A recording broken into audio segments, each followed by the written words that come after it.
저는 25살 때 사역을 시작했어요. 비교적 어린 나이에 사역을 시작했는데요. 그때 했던 첫 번째 설교가 기억이 납니다. 저는 유년부 전도사로 사역을 시작했는데 그 교회의 면접 설교가 아니고 첫 설교, 설교 이름을 까먹었네요. 그렇게 아무튼 첫 번째로 어른들 앞에서 하는 설교를 주일 오후 예배 때 제가 하게 되었는데, 설교하라는 소식을 듣고서는 한 주간 동안 진짜 열심히 준비했어요. 그래서 제가 첫 번째 설교를 꽤 잘 했어요. 제가 생각할 때 꽤 잘 했는데, 근데 지금 생각해 보니까 그때 그 설교는 설교가 아니었다라는 생각을 합니다. 왜 제가 그렇게 생각하냐면, 물론 이제 그 이후에도 제가 한 5, 6년간은 설교가 아닌 설교를 제가 했던 것 같아요. 제가 왜 그렇게 생각을 하냐면, 설교의 형식이나 또 혹은 제가 성경 말씀을 잘 전달하고 풀어드리고 이렇게 하는 것에서는 문제가 없었을지 몰라도, 제가 그 당시 했던 것은 사람들에게 저의 전도사다움을 인정받으려고 했던 행위였다라고 제가 해석하고 있어요. 그러니까 첫 번째로 전도사 사역을 하면서 내가 이 정도는 할 수 있는 사람인 것을 증명하기 위한 애씀이었어요.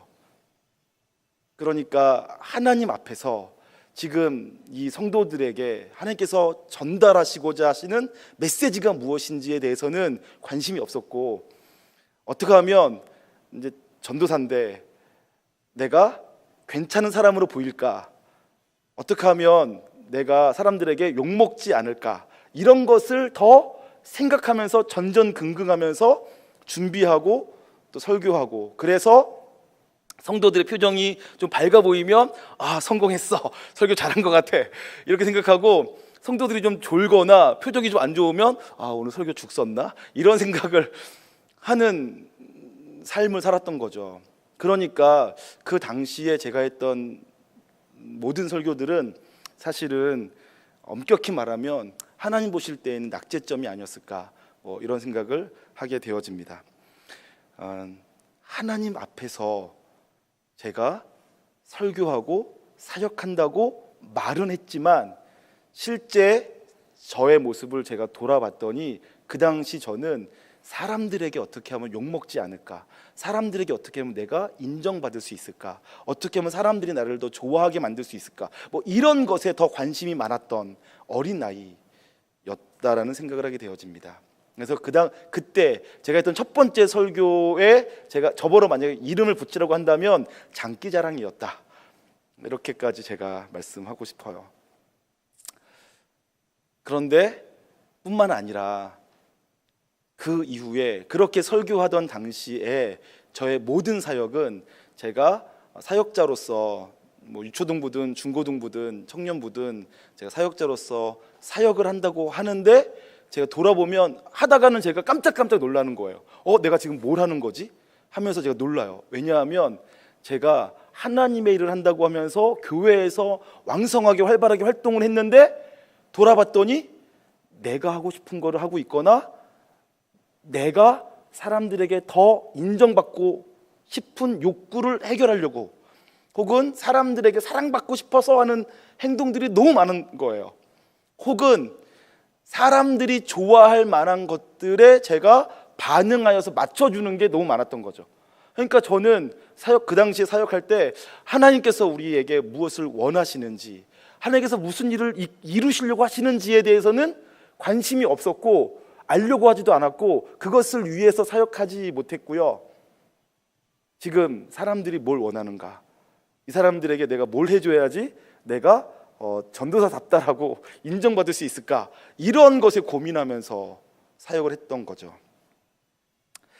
그래서 제가 깜짝깜짝 놀라고서는 이렇게 하는 건 옳지 않아, 다시 하나님께서 원하시는 걸 해야 돼 하고서는 또 조금 고민하면서 기도하면서 하다가는 다시 또 사람들이 원하는 대로, 사람들의 요구를 쫓아서 하게 되었습니다.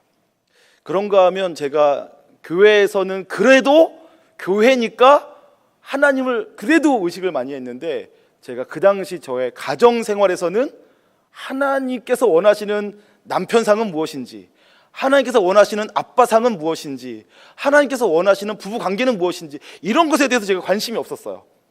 제가 그 당시 저의 가정생활 속에서 제가 생각했던 남편상은 우리 아버지가 어떻게 하셨는지, 그냥 그런 것에 대해서 그냥 일반적으로 전통적으로 그 사회가 요구하는 그러한 남성상을 가지고선 그냥 가정생활을 했던 거죠. 그 당시에 전도사였지만 가정 속에서 하나님이 주인이시고 왕이신 적이 없었던 거예요.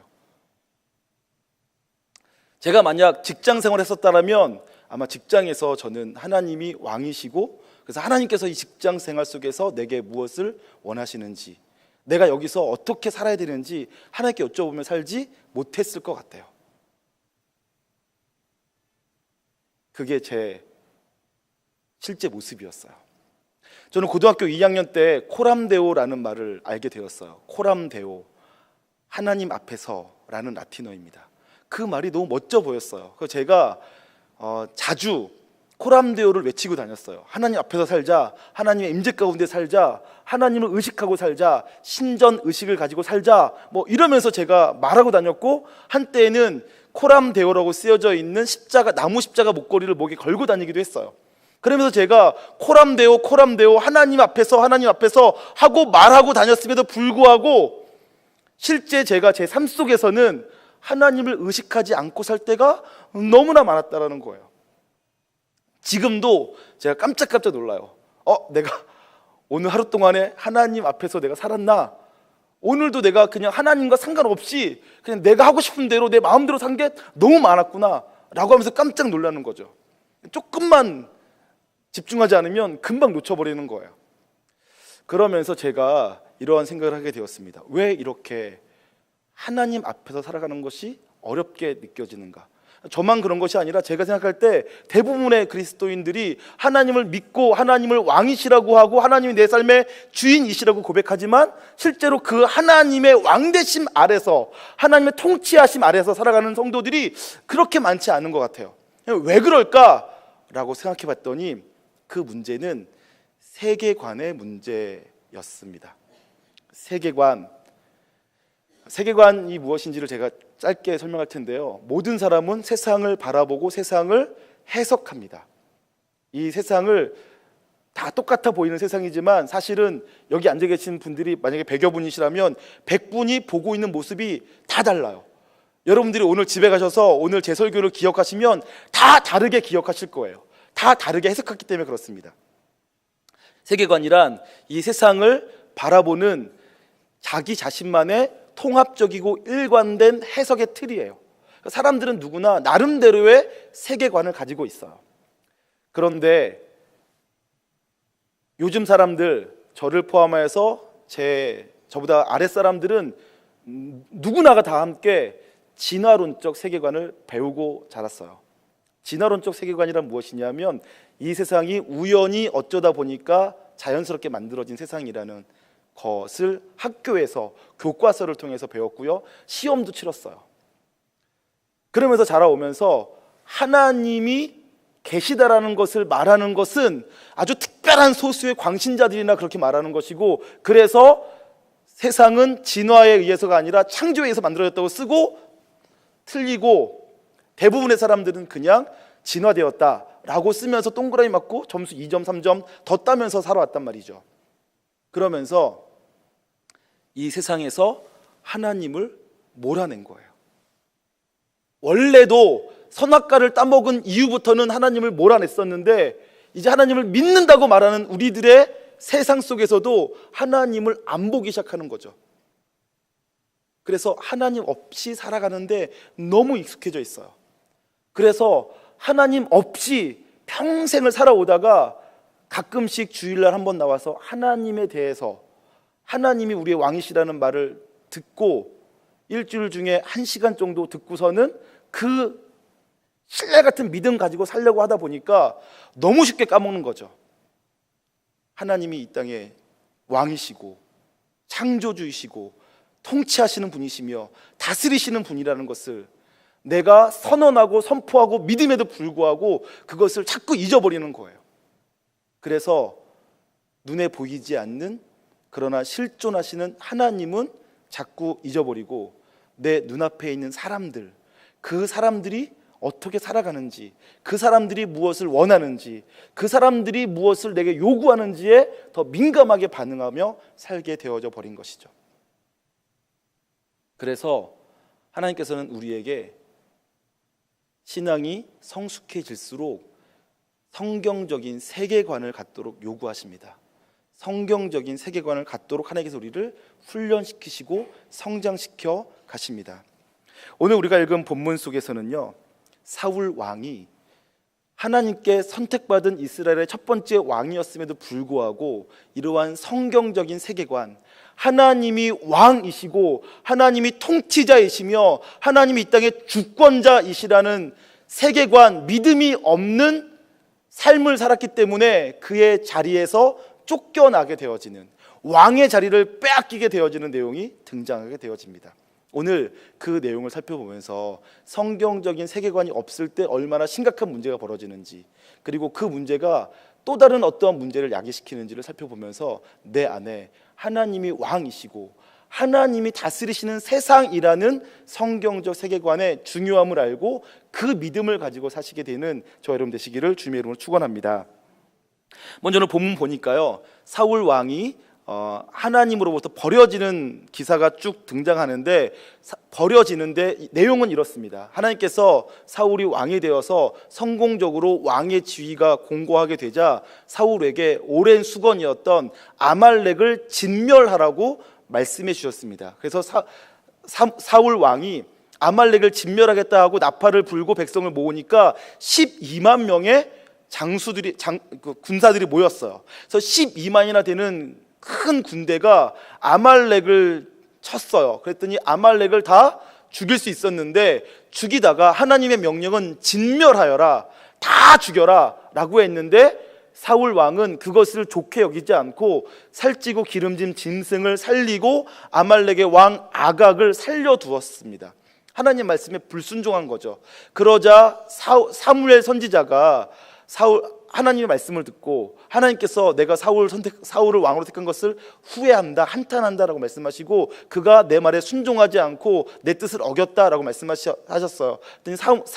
사무엘 선지자가 사울 왕에게 와가지고는 당신이 순종하지 않았다, 그래서 하나님께서 지금 기뻐하지 않으신다, 하나님은 제사보다 순종을 더 기뻐하신다, 이렇게 말을 하고 전달한 거죠, 하나님의 뜻을. 그랬더니 사울 왕이 제가 잘못하기는 잘못했습니다만 하면서 변명해요.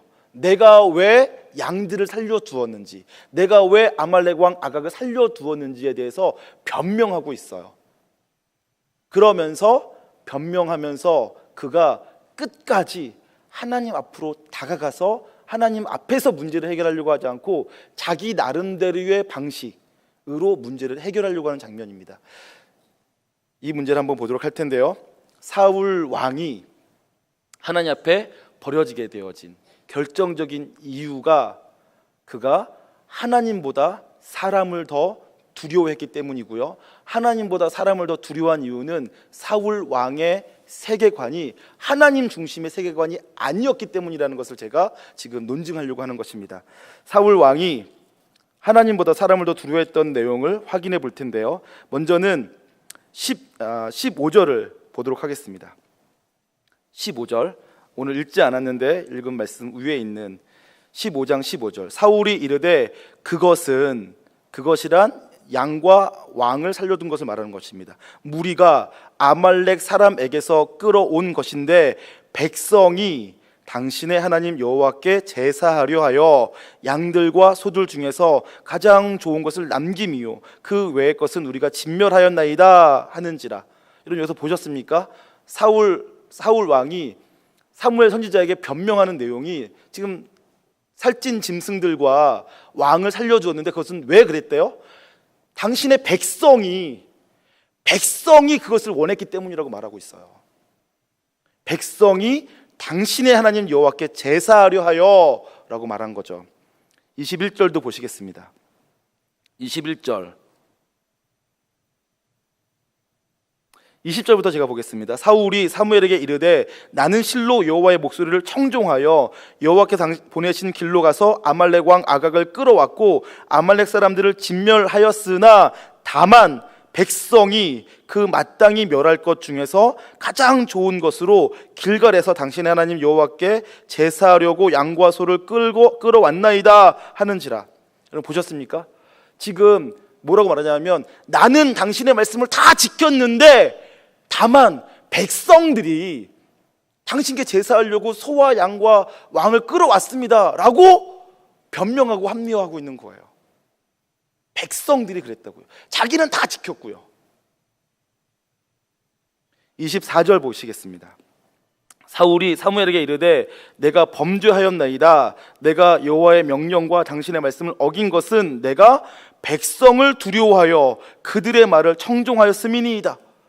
여러분 보셨습니까? 지금 사무엘 선지자가 사울에게 그래도 당신 잘못이다 그랬더니 내가 잘못했습니다 라고 말하는 거예요. 그런데 그 이유를 뭐라고 말하냐면 백성들이 두려워서 내가 하나님 말씀보다 그들의 말을 따를 수밖에 없었습니다 라고 말하고 있는 거예요. 이게 지금 왕이 돼서 할 말이겠습니까? 30절 보시겠습니다. 30절이 저는 가장 충격적이에요. 그래서 잘못이 다 드러났어요. 다 드러났는데 그렇게 잘못 산 다음에 사울 왕이 사무엘 선지자에게 뭐라고 하냐면요, 좋습니다. 그러나 당신이 나와 함께 가셔서 백성들의 장로들 앞과 백성들 앞에서 당신이 여전히 내 편이라는 것을 좀 보여주십시오. 쇼를 좀 해주십시오. 연기 좀 해주십시오 라고 요청하는 거예요. 백성들이 도망갈까봐, 자신을 싫어할까봐, 자기를 미워할까봐, 하나님이 자기를 떠났다는 걸 알게 될까봐 연기해달라고 사무엘 선지자가 요청하는 내용입니다. 너무 충격적이죠. 30절입니다. 사울이 이르되 내가 범죄하였을지라도 이제 청하옵나니 내 백성의 장로들 앞과 이스라엘 앞에서 나를 높이사 나와 함께 돌아가서 내가 당신의 하나님 여호와께 경배하게 하소서 하더라. 여러분 무슨 말인지 지금 이해가 되셔요? 자기가 잘못한 것 알아요. 그런데 내가 잘못했을지라도 당신이 나와 함께 좀 가셔서 같이 하나님께 예배하게 하셔서 백성의 장로들과 백성들이 오해하지 않게 해주십시오. 어떤 오해요? 하나님이 자기를 떠났다라는 것을 눈치채지 못하게 해주십시오. 이런 요청하고 있는 거예요. 지금 사울 왕은요, 하나님을 두려워하지 않고 백성들을 두려워하고 있어요. 이해가 가요. 지금 사울 왕이 미련하고 멍청해서 이렇게 하는 게 아니에요. 지혜롭고 똑똑하기 때문에 이렇게 하는 것입니다. 왜 그러냐면 여러분 이스라엘은 12지파로 이루어져 있죠. 레위 지파까지 합치면 13지파예요. 13지파가 12지파로 땅을 분배하였고 레위 지파는 각 지파에 흩어져 살고 있어요. 그 중에서 그러니까 총 13지파인데 그 중에서 가장 힘이 센 지파는 에브라임 지파와 유다 지파 두 지파가 계속 경쟁 관계였어요. 알게 모르게 경쟁하면서 알력을 행사했어요. 그러는 가운데 이스라엘의 첫 번째 왕이 만약에 에브라임 지파에서 나왔으면 아마 유다 지파가 찬성하지 않았을 거예요. 만약에 유다 지파에서 첫 번째 왕이 나왔으면 아마 에브라임 지파에서 찬성하지 않았을 거예요. 그래서 아주 감사하게도 12지파 중에서 가장 힘이 없고 연약한 베냐민 지파에서 왕이 나왔어요. 그러니까 다들 그냥 그러려니 하면서 수긍하는 분위기로 간 거죠. 그런데 이 베냐민 지파는 힘이 가장 약했어요. 그러니까 12지파 속에 있는 가장 힘이 양약한 지파에서 출신으로서 나와진 왕은 나머지 11지파의 눈치를 볼 수밖에 없었죠. 에브라임 지파의 눈치, 유다 지파의 눈치를 비롯하여서 그 근방에 있는 여러 사람들의 여러 지파들의 눈치를 보게 되는 거예요. 그러니까 사울 왕은 왕이로되 눈치 보는 왕일 수밖에 없었던 거죠. 그러니까 그는 지금 아주 지혜롭게 행동하는 거예요. 자기의 정치적인 생명을 유지하려고요. 왕권을 유지하려고요. 지혜롭다고 할 수 있어요. 그런데 어떠한 상황 아래서 지혜롭냐면 하나님 없다고 칠 때에는 아주 지혜로운 거예요. 근데 만약에 하나님이 계시다라고 치면 사울 왕은 엄청 멍청한 거죠. 자기를 세우신 분이 누구십니까? 이스라엘 왕을 이끌어 가시고 유지하시고 인도하시고 모든 싸움에서 승리케 하시는 분이 누구십니까? 하나님이시죠. 지금 사울이요, 멍청하고 바보 같고 미련해서 혹은 믿음 없어서 이렇게 행동한 것이 아니고요, 사울은 지금 보지를 못하는 거예요. 하나님을 보지를 못하는 거예요. 그래서 이렇게 행동할 수밖에 없는 것입니다. 사울 왕에게는 하나님 중심의 세계관이 없었어요. 하나님이 통치자이시고 하나님이 왕이시라는 세계관, 하나님 중심의 사상이 없었기 때문에 그는 이렇게밖에 행동할 수 없었던 것입니다. 그래서 그 유명한 다윗과 골리앗 싸움이 이렇게 본다면 아주 쉽게 이해가 되는 거죠. 여러분, 골리앗이 이스라엘 백성 앞에 나와서 막 으르렁 대요. 너희 중에 힘센 사람이 나와서 막 1대1로 붙자. 너희 중에서 네가 이기면 우리가 너희에게 항복하겠고 우리가 이기면 너희가 우리에게 항복해라. 뭐 이렇게 하는 거죠. 그런데 사람들이 보니까 골리앗이 키가 3m나 되어 보이고 덩치도 크고 어려서부터 용사하고 큰 무기를 들고 있으니까 아무도 골리앗과 나가서 싸우지를 못하는 거예요. 그런데 어린 소년 다윗은 형들에게 도시락 주러 왔다가는 그걸 보고서는 기가 찬 거예요. 아니, 골리앗 쟤 참 간도 크구나, 쟤 되게 용감하다, 어떻게 살아계신 하나님과 그의 군대를 모독할 수가 있는가, 살아계신 하나님과 그의 군대를 모독하고도 저렇게 담대할 수가 있는가, 저 녀석 내가 죽여버려야겠다 하고선 사람들에게 내가 가서 죽이겠다고 하고 가가지고 돌 5개 들고 가가지고는 한 번에 그냥 때려 눕히는 거지 않습니까? 여러분, 사울 왕의 눈으로 볼 때는 다윗이 진짜 용감한 거예요. 그 다윗 눈에 볼 때에는 골리앗이 진짜 용감한 거죠. 여러분, 지금 그 차이를 아시겠습니까? 사울 왕은 하나님이 왕이시라는 것을 보지 못하고 있기 때문에 골리앗은 너무 커 보이고 자기는 너무 작아 보이는 거예요. 반대로 다윗은 하나님이 왕이시고 하나님이 통치자이신 것을 알기 때문에 골리앗이 아무리 키가 커도 그는 하나님 앞에 아무것도 아닌 것을 알고 있는 거죠. 그러니까 다윗은 그냥 달려가서 돌멩이 5개만 들고 가가지고는 그 큰 용사를 한 번에 그냥 죽여버리는 거예요. 다윗이 용감해서 그런 게 아니고요, 다윗은 알고 있는 거예요. 이 땅의 통치자가 누구이신지, 이 땅을 다스리시는 분이 누구신지, 나의 진정한 힘이 어디서부터 오는지를 다윗은 알고 있었던 것이고요, 사울은 그것을 몰랐던 것입니다. 사울이 다윗보다 더 지혜롭고요, 더 온유하고 더 힘이 셌어요. 더 좋은 무기 갖고 있었고요. 그러나 그에게는 하나님 중심의 세계관, 성경적 세계관이 없었어요. 그래서 그는 골리앗과 맞서 싸울 엄두를 내지 못하고 벌벌벌 떨면서 쫄고 있었던 것입니다. 오늘 본문도 마찬가지죠. 아말렉을 진멸시키고 아말렉 왕 아각을 죽이면 돼요. 그런데 그러지 못하는 거예요. 무엇 때문에요? 백성들이 무서워서, 백성들이 요구하니까. 왜 그렇다고요? 그에게는 하나님이 왕이시라는 세계관이 없으니까 그렇게 될 수밖에 없는 것입니다. 저나 여러분도 다 마찬가지입니다. 믿음 좋은 삶을 살고 싶다면 그 믿음이란 이 세상이 하나님이 창조하신 세상이시고 하나님이 통치하는 세상이고 이 땅의 진정한 주권자는 하나님이시라는 것을 믿고 그것 아래 내 삶의 모든 시스템을 다 정비시켜 놔야 됩니다. 그래야지 어떠한 상황, 어떠한 환경에서도 두려워하고 쫄고 무서워하지 않고 담대하게 하나님과 함께 살아갈 수 있게 되어지는 것입니다. 그때에는 특별한 믿음, 특별한 용기가 필요한 것이 아니라 그냥 알고 행하게 되는 거예요. 하나님과 함께 그 삶을 살아가게 되는 거죠.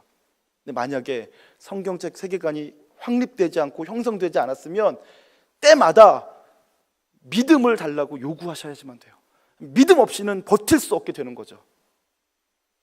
그래서 한두 번 어쩌다가는 믿음으로 이기고 7, 8번은 믿음 없음을 한탄하며 쓰러지게 되는 것입니다.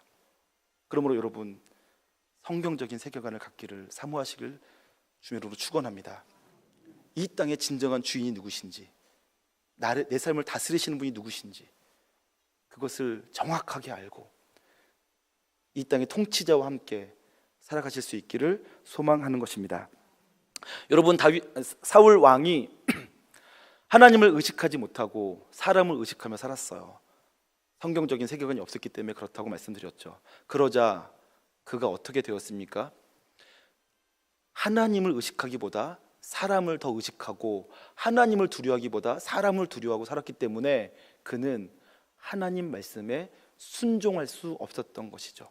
여러분, 그게 정말 중요한 포인트입니다. 하나님을 의식하지 않고 하나님보다 사람을 더 두려워하게 되어지면 하나님께서 말씀하실 때 그 말씀에 순종할 수가 없어요. 확인해 보겠습니다. 15장 9절입니다. 사울과 백성이 아각과 그의 양과 소의 가장 좋은 것 또는 기름진 것과 어린 양과 모든 좋은 것을 남기고 진멸하기를 즐겨 아니하고 가치 없고 하찮은 것은 진멸하니라. 여러분, 하나님께서 진멸하라고 말씀하셨는데 사울 왕은 그 진멸하기를 즐거워하지 않았대요. 즐거워하지 않았대요. 하나님 말씀에 순종하는 것을 즐거워하지 않았대요. 왜냐하면 백성들이 싫어하니까요. 사울 왕의 마음이 백성들 편에 있는 거예요. 하나님 편에 있는 것이 아니고. 그러니까 즐겨할 수가 없는 거죠. 여러분, 여기서 제가 잠깐 순종에 대해서 조금만 짚고 넘어가겠습니다. 여러분, 순종은 그리스도인의 삶에서 가장 중요한 가치 중에 하나예요. 우리는 하나님 말씀을 아는 데서 그치면 안 되고요, 아는 말씀에 순종하는 삶을 사셔야지만 됩니다. 순종할 수 없는 믿음은 진짜 믿음이라고 할 수가 없어요. 행함이 없는 믿음은 죽은 믿음이라고 말씀하셨죠. 그 행함이 바로 순종 아니겠습니까? 하나님 말씀을 내가 알고 믿는다면 알고 믿는 대로 실천, 행동, 순종하는 삶을 사셔야 됩니다. 순종은 기독교 신앙에 있어서 가장 중요한 가치 중에 하나예요. 그런데 그 순종은 우리에게 아주 무거운 짐 중에 하나죠. 여러분, 오른밤 맞으면 왼밤 돌려대라고 하셨어요. 하나님께서. 순종하기 진짜 어렵지 않나요? 너를 핍박하는 자를 위해서 기도해 주고요, 저주하지 말고 축복해 주래요. 나를 핍박하는 사람을 어떻게 진심으로 축복해 줄 수 있을까요? 진짜 어려운 말씀이에요. 그런 말씀들에 순종하려고 하면 참 어렵죠. 땅끝까지 이르러 복음 전하래요. 지금 내 삶도, 여기서의 내 삶도 제대로 못 사는데 어떻게 땅끝을 가나 순종하기 어렵죠. 여러분, 순종하기 어려운 말씀 앞에서 우리가 항상 염려, 걱정하고 두려워하시는데요, 우리 하나님은 인격적이시기 때문에 우리 상황과 형편, 우리의 수준을 다 아시는 분이세요. 여러분, 그래서 하려고 하지만 할 수 없어서 못하는 것 때문에 책망하고 야단치고 우리 못 살게 구신 하나님이 아니십니다. 그런데 문제는 뭐냐면요, 할 수 있고 하면 되는데도 좋아하지 않아서, 그것이 나와 뜻이 맞지 않아서 안 하겠다, 그러면 그것은 진짜 불순종이라는 것입니다. 하고 싶고 하려고 하는데도 연약하고 부족하고 그래서 안 되는 것은 하나님께서 이해해 주세요.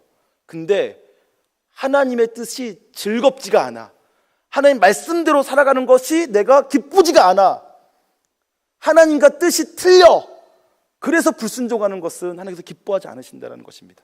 오늘 사울 왕은요, 아말렉을 진멸할 수 있는 능력이 있었어요. 아말렉 치라고 하니까 모인 사람이 12만 명이었다니까요. 충분히 이길 수 있었어요. 그거 다 이겼어요. 그런데 그 중에 좋은 것을 남겨둔 거죠. 이것은 할 수 없어서 못한 것이 아니라 할 수 있음에도 불구하고 안 한 것입니다. 거기서 불순종이 나오는 것입니다. 여러분들이나 저나 다 연약하고 죄인이기 때문에 아직은 하나님의 말씀을 100% 다 순종하기가 어려워요. 그게 현실이고 사실입니다. 그런데 그것 때문에 두려워할 필요는 없어요. 그러나 내가 하나님을 기뻐하지 않는다, 그러면 그때부터 심각해지는 것입니다. 오늘 여기 9절에서 뭐라고 했습니까? 사울이 진멸하기를 즐겨 아니하고 라고 하죠. 하나님 말씀대로 순종하는 것을 즐거워하지 않은 것입니다. 심각한 불순종이죠. 하나님이 어떤 분이신지를, 자기에게 명령하신 분이 어떤 분이신지를 잘 모르기 때문에 그런 것이고, 하나님을 모르니까, 하나님이 안 보이니까 자기 눈에는 사람밖에 안 보이고 그 사람들이 내게 요구하는 것에 내가 따라갈 수밖에 없게 되는 거죠.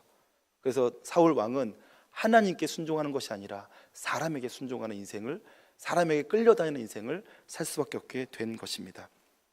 하나님을 모를 때 이렇게 되어지는 것입니다. 여기서 끝나지 않고요, 더 심각한 문제가 있습니다. 사울 왕이 하나님께 버려지게 된 것은요, 이렇게 불순종했기 때문이기도 하지만, 불순종했어도 하나님께서는 회개하면 다시 용서해 주는 분이세요. 근데 사울 왕은 회개하지 않고, 잘못을 해놓고도, 잘못을 깨달아 놓고도 회개하지 않고 변명하고 합리화하고 핑계대며 도망쳤어요. 회개하지 않았다는 것입니다. 여러분, 하나님은 우리가 연약한 거 다 아시기 때문에 우리가 하나님 말씀대로 살고자 하다가도 죄짓고 실패하고 쓰러지고 넘어질 것 다 알고 계세요. 우리가 진토임을 아신다고 하십니다. 그리고 하나님께서 에스겔서 33장 1절에 보니까, PPT 좀 보여주실래요? 에스겔서 33장 11절에 보니까 같이 읽어볼까요? 여기에 뭐라고 쓰였는지 한번 같이 보도록 하겠습니다.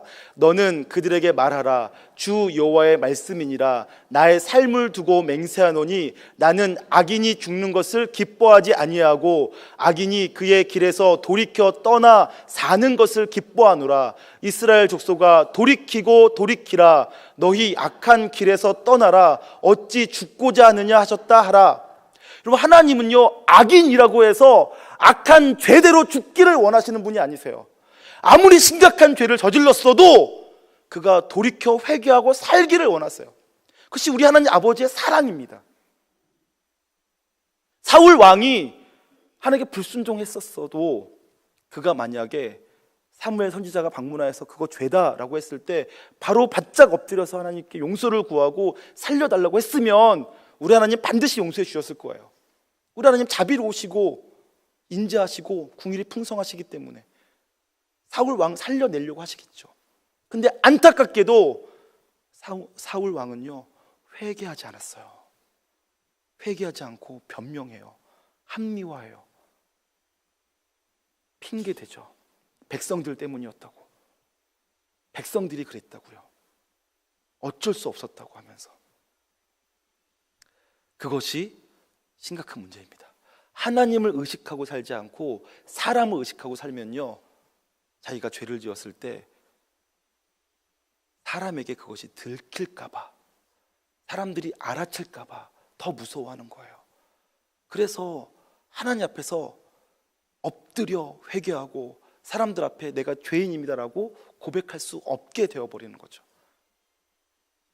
하나님을 두려워하지 않고 사람을 두려워하기 때문에 그렇게 되는 것입니다. 그래서 기회를 놓치는 거예요. 회개할 기회, 용서받을 기회, 새롭게 다시 출발할 기회를 놓치게 되는 거죠. 그래서 심각한 문제입니다. 저와 여러분이 사람을 의식하지 말고 하나님을 의식하며 살기를 소망합니다. 하나님이 눈에 보이지 않지만 실존하시고, 그 하나님이 이 세상을 창조하신 분이시고, 그 하나님이 이 땅을 다스리시는 분이시고 주관하시는 분이시고, 또 그 하나님이 바로 나를 사랑하셔서 자녀 삼아 주신 분이라는 것을 분명한 믿음 가운데 고백하고 경험하며 사시기를 소망합니다. 그래서 사람 두려워하지 말고 하나님만 두려워하며 사실 수 있기를 소망하는 것입니다. 우리 하나님은요, 우리가 범죄했을 때 하나님께 나아가 자백하면 하나님은 미쁘시고 의로우사 우리 죄를 사하시고 우리를 모든 불의에서 깨끗하게 하신대요. 요한일서 1장 9절에서 말씀하십니다. 말씀 한 번만 확인할게요. PPT 한번 보여주세요. 한번 읽어볼까요? 같이 읽겠습니다. 만일 우리가 우리 죄를 자백하면 그는 미쁘시고 의로우사 우리 죄를 사하시며 우리를 모든 불의에서 깨끗하게 하실 것입니다. 네, 하나님은 우리가 죄 졌을 때 단순히 하나님 앞에 나아가 모든 것을 아시는 하나님께 자백하기를 원하세요. 그냥 자백만 하면 용서해 주신다는 것이 우리 하나님 아버지의 사랑의 마음이세요. 우리 하나님은 용서해 줄 기회를 찾고 계신 분이시죠. 그런데도 불구하고 우리가 자백하지 못하는 것은 내 죄를 용서하실 하나님을 의식하지 못하기 때문에 그래요. 내가 죄를 지으면 가슴 아파하실 분이 계시다는 것을 모르기 때문에 그렇죠. 생각하지 않기 때문에 그래요. 내가 죄를 지었을 때 그것을 다 알고 계신 분이 계시다라는 것을 인식하지 못하기 때문에 그래요. 내 죄에 대해서 심판하실 분이 계시다라는 것을 생각하지 않고 살기 때문에 그렇습니다. 그러니까 죄를 짓고도 하나님께 나아가지 않는 거예요. 하나님 앞에 부끄럽게 생각하지 않는 거죠. 죄를 짓고도 사람들만 모르면 괜찮다라고 생각하며 감추고 사는 거예요. 얼마나 끔찍한 일입니까? 그래서 저와 여러분이 하나님을 의식하고 사셔야 됩니다. 우리 눈에 보이지 않지만 이 땅의 창조자이시고 주관자이시고 섭리하시며 이끄시는 하나님, 그리고 내 아버지 되신 그 하나님을 의식하고 그 하나님과 함께 이 땅을 살아가시는 훈련을 매일매일 하셔야 됩니다. 그래서 사람 두려워하지 않고 하나님 두려워하며 하나님과 함께 이 땅을 살아가시기를 주님의 이름으로 축원합니다.